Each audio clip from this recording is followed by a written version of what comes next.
ساتھیوں کافر نمبر 2، جی ہاں، لارڈ میکالے کی سفارشات کا اعلانیہ جو 7 مارچ 1935 کو منظور کیا گیا، اس میں یہ بکواس کرتا ہے کہ ہمیں ایسی نسل تیار کرنی چاہیے جو دیسی آبادیوں کے لیے ہمارے افکار اور نظریات کی ترجمان ہو، اور جو رنگ و نسل کے اعتبار سے بلا شبہ ہندوستان کے باشندے ہوں، لیکن فکر اور نظر اور سیرت اور کردار اور عادات اور اخلاق کے اعتبار سے خالصتاً انگریز ہوں۔ جی ہاں ساتھیوں، یہ لارڈ میکالے کی جو سٹیٹمنٹ اس نے 1835 کو دی، اسی کی روشنی میں یہ سسٹم آج تک چلتا چلا جا رہا ہے، اور رکنے کے لیے علماء کرام اپنا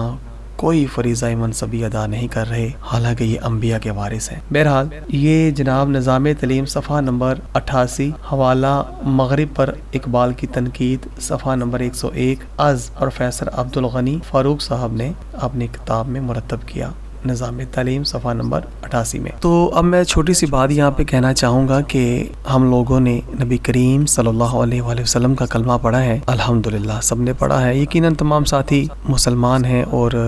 نبی کریم صلی اللہ علیہ وآلہ وسلم سے دل و جان سے محبت کرتے ہیں۔ تو ساتھیوں غور کیجئے کہ آج ہماری نئی نسل جو کافروں کی تعلیم سکول، کالج اور یونیورسٹیوں سے حاصل کر رہی ہے، وہ سر سے لے کے پاؤں تک اس کا مشاہدہ کریں، وہ لڑکا ہو یا لڑکی ہو، کیا وہ تعلیمات اسلامیہ کے نور سے روشن ہے یا کافروں کے نظام تعلیم نے ان کو دین دشمن تیار کر دیا؟ فیصلہ آپ نے خود کرنا ہے۔ جزاک اللہ خیر۔